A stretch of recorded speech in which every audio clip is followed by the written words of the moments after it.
Okay, so now for question 5 we move on to trigonometry.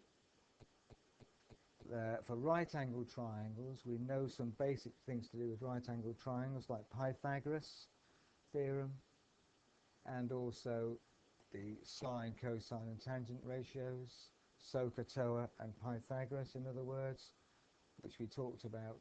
So know those because they're not on the equation sheet.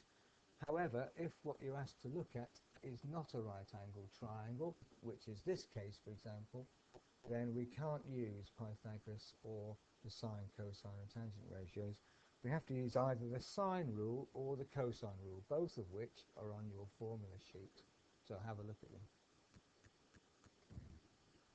The question is, from what you know, and if we look at this question, we know length AB, we know length AF, and we know angle A, and we've got to find the other sides and the other angles basically. Well, we start off by finding the length of struts BF, so that's this one here.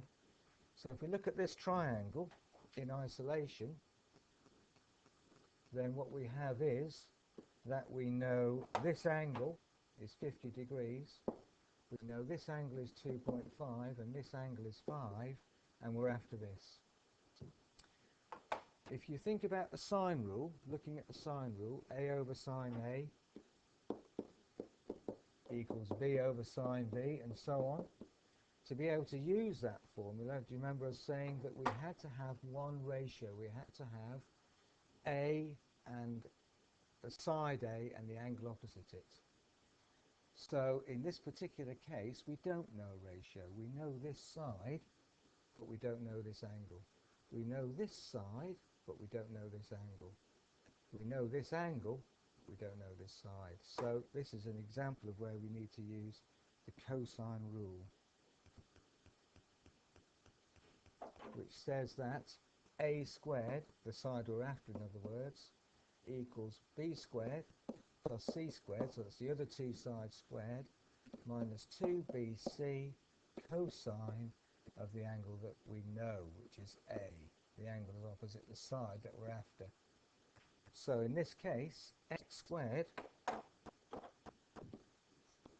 equals B squared, doesn't matter which side you call B, plus C squared minus 2 times B times C times the cosine of 50 degrees. So then we work out what that is. Beware, if you're using these angles, cosine, that you're in the right thing. In this case we want to be in degrees, and we're switching from degrees to radians quite often, so beware of that. It can give you a wrong answer.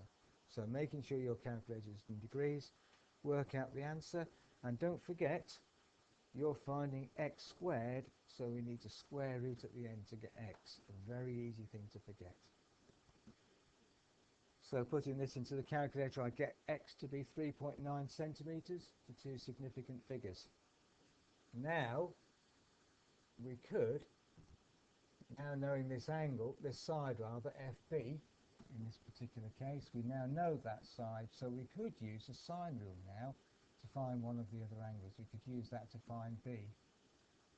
And then once we've done that, we can go ahead and find the other angles by thinking about what angles in a triangle add up to, and using the sine rule and the cosine rule we can find out all the missing sides and all the missing angles.